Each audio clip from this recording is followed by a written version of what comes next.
Bonsoir et merci d'être au rendez-vous pour passer en revue les principales informations de ce jour.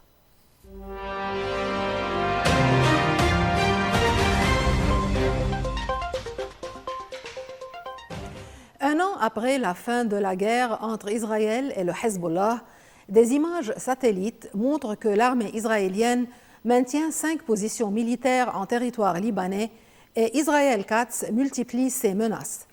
Malgré le cessez-le-feu du 27 novembre 2024, Israël renforce ses bases avancées et élargit ses voies d'accès, alors que plusieurs villages frontaliers libanais ont été largement détruits. Sur le terrain, la réalité militaire contredit l'idée d'un retour à la paix. Au Parlement israélien, le ministre de la Défense, Israël Katz, n'a pas mâché ses mots. Pour lui, la responsabilité de l'escalade au Liban est claire. Nous ne permettrons aucune menace contre les habitants du Nord. La pression maximale continuera à être exercée et même s'intensifiera. Il met en avant la volonté d'Israël de frapper au cœur du Hezbollah.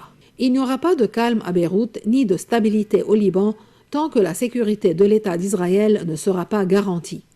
Un avertissement qui survient un an après la mise en œuvre de l'accord de cessez-le-feu qui prévoyait un retrait total des forces israéliennes du Liban sous 60 jours. Pourtant, 12 mois plus tard, le constat est tout autre. Israël maintient 5 bases avancées sur le territoire libanais.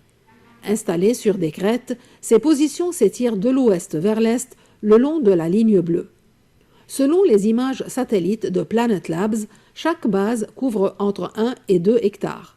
Des remparts de terre, des zones logistiques, des abris modulaires et des espaces dédiés aux véhicules militaires. Les voies d'accès ont été visiblement élargies, signe d'une capacité de déploiement rapide et continue. La base la plus occidentale se situe à la Bounée, à seulement 150 mètres d'un poste de la FINUL. La plus orientale, sur la colline d'El Hamamis, se trouve à près d'1,5 km de la frontière. Toutes ces positions dominent des villages libanais frontaliers considérés comme stratégiques par l'armée israélienne. Kfar Kila, Aït al-Shab, Maroun al-Ras, Aït Haroun, Blida, Markaba et Houla. Depuis ces hauteurs, les forces israéliennes bénéficient d'une visibilité directe sur ces localités et sur les lignes de communication du sud du Liban. Selon un travail de comparaison d'images satellites réalisé par 2 chercheurs américains, Kfar Kila est détruit à 65%, Aït al-Shab à 57%, Yarin à 55%.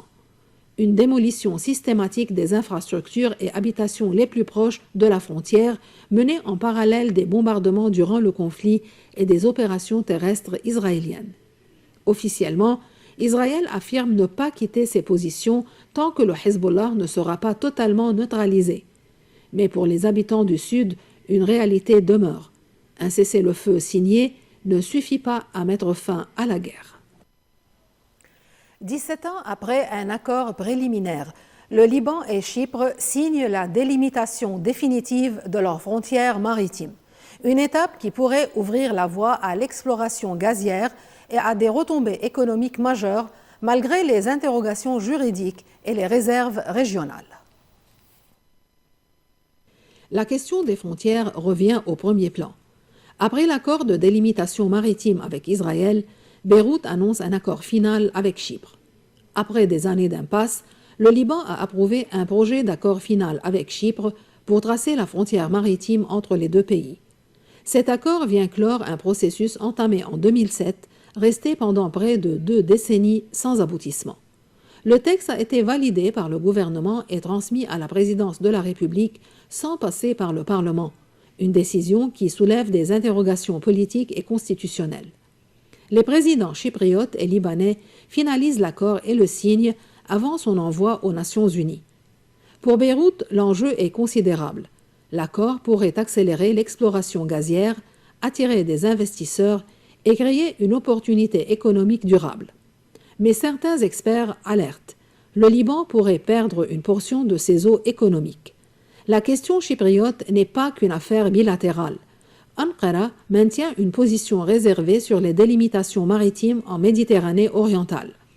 Chypre considère cet accord avec Beyrouth comme un levier pour régler son différend avec la Turquie, un facteur susceptible de devenir un nouveau point de blocage diplomatique pour le Liban.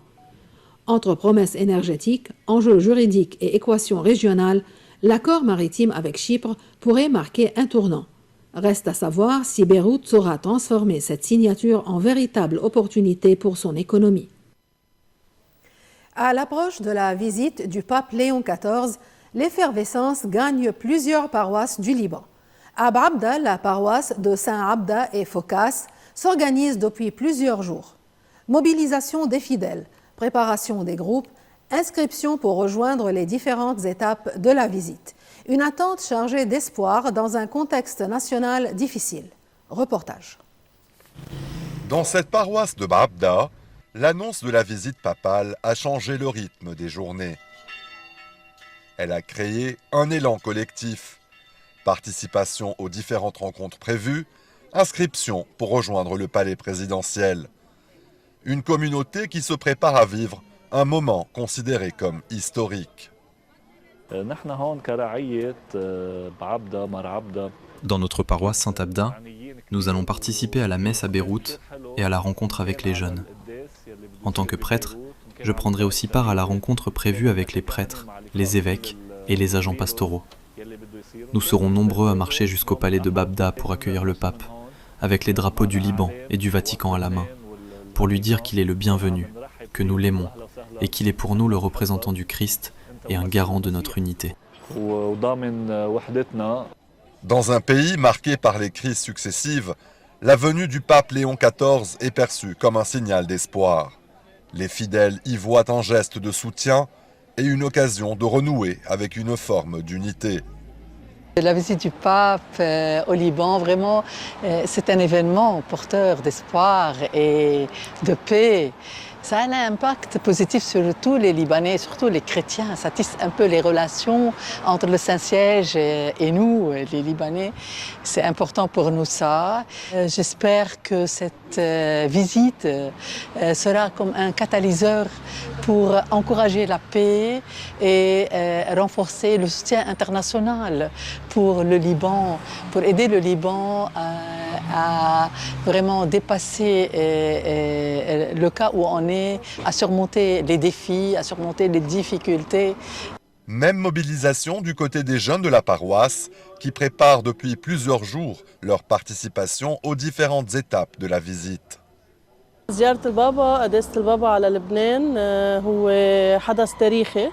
La visite du Saint-Père au Liban est un événement historique. Avec les membres de ma fraternité, nous nous y préparons dans la joie, l'amour et la paix pour pouvoir la vivre pleinement. J'espère qu'elle apportera de l'espérance, de la paix et de l'amour au peuple libanais. Certains jeunes se rendront à Abkerké, le siège du patriarcat maronite, pour accueillir le Saint-Père et participer à la rencontre prévue avec la jeunesse.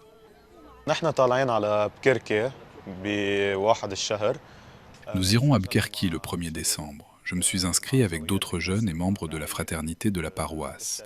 Nous serons un groupe d'une dizaine de personnes. Je suis très enthousiaste. Ce sera la première fois que je rencontrerai un pape.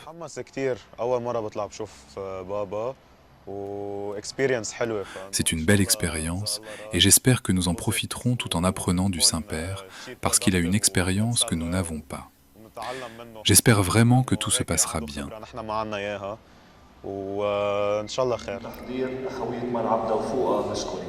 À Babda, comme dans de nombreuses paroisses du pays, la visite papale dépasse la dimension religieuse. Elle devient un moment de rassemblement et d'espérance dans un Liban où chaque signe d'unité compte.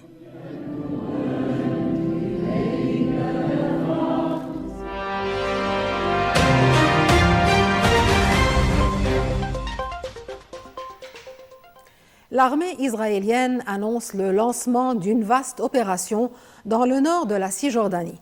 Une escalade qui intervient malgré la trêve à Gaza, dans un territoire où les violences entre forces israéliennes, colons et palestiniens se sont multipliées depuis plus de 2 ans. Dans un bref communiqué, l'armée israélienne a déclaré avoir débuté une vaste opération antiterroriste dans le nord de la Cisjordanie. Les forces israéliennes affirment vouloir empêcher toute implantation de groupes armés. L'armée précise qu'il ne s'agit pas d'une extension de son opération lancée en janvier 2025 dans les camps palestiniens, mais bien d'une nouvelle offensive. Pour l'heure, aucun détail sur la durée, les zones ciblées ou les effectifs engagés n'a été communiqué.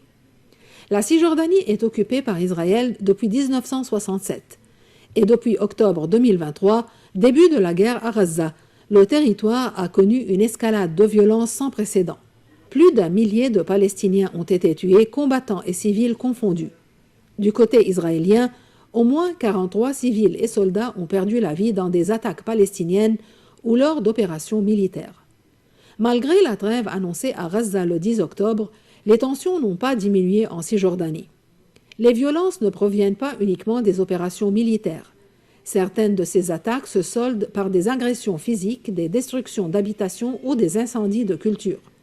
Cette nouvelle offensive pourrait encore fragiliser une Cisjordanie déjà instable. Alors que la communauté internationale multiplie les appels au calme, les deux camps s'enlisent dans un cycle d'attaques et de représailles.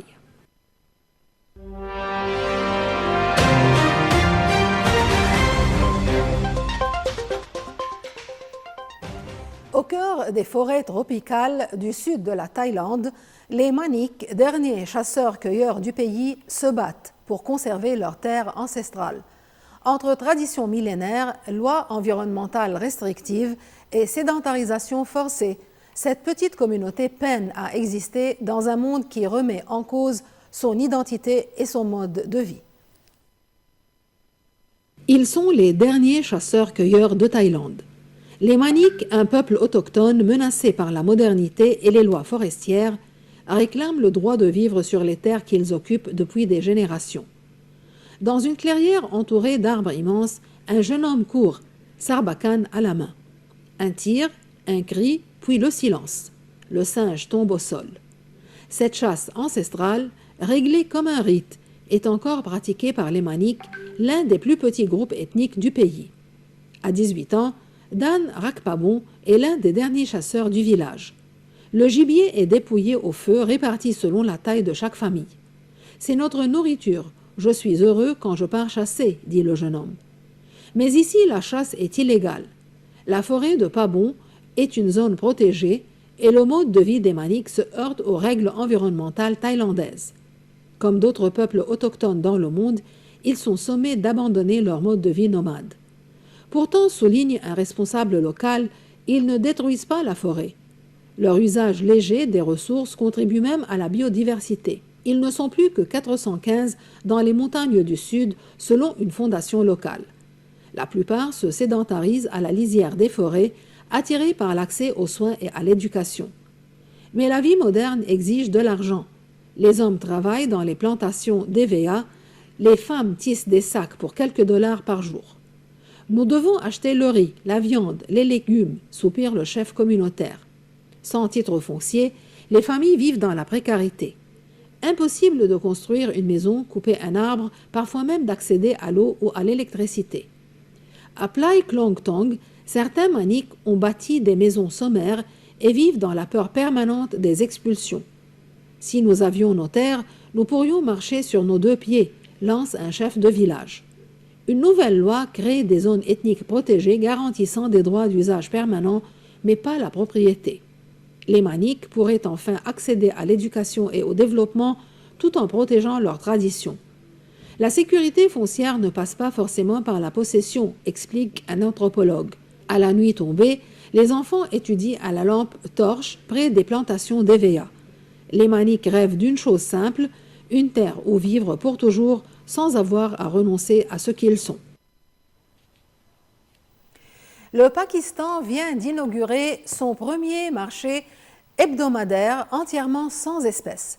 Une expérience portée par la vision d'un Pakistan numérique où les paiements se font via QR codes et applications mobiles. Entre enthousiasme des vendeurs et inquiétude sur la connectivité, ce marché pionnier illustre les défis d'une transition technologique majeure. À Islamabad, les stands d'un marché hebdomadaire ne prennent plus de billets ni de pièces. Tout se fait via QR codes et paiements électroniques.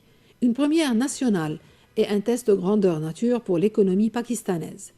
Sous les tentes colorées du marché, Un détail surprend immédiatement: aucun échange de monnaie. À la place, des QR codes affichés sur des tables et sur des stands. Les clients scannent, les vendeurs valident et la transaction est réglée en quelques secondes. Cette initiative est soutenue par le Premier ministre Shahbaz Sharif, qui fait du numérique un pilier économique. Son objectif affiché: moderniser les échanges, réduire la dépendance au cash et sécuriser les transactions. Un vendeur estime que c'est pratique et que cela profite aux clients. Les gens n'ont parfois pas d'argent liquide sur eux. Les paiements en ligne résolvent immédiatement ce problème. Pour les commerçants comme pour les clients, la facilité est réelle. Pas de monnaie à rendre, pas de risque de vol, pas de négociation autour de billets froissés. Mais tout repose sur un point sensible: la connexion Internet. Les coupures fréquentes au Pakistan ralentissent les ventes. Certains vendeurs s'inquiètent: quand la connexion coupe, on ne peut plus rien vendre. Ce marché devient alors le symbole des ambitions numériques, mais aussi de leurs limites concrètes. Les autorités espèrent que ces marchés sans espèces encourageront la transparence fiscale, la traçabilité des ventes et l'inclusion financière, notamment pour les jeunes entrepreneurs. Plus encore, ils veulent habituer une population où le paiement en espèces reste la norme à un nouveau mode de consommation.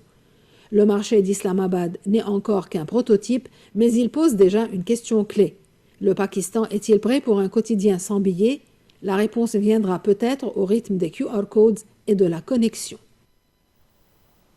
Et c'est ici que s'achève ce journal. Merci de suivre nos réseaux sociaux. Bonsoir.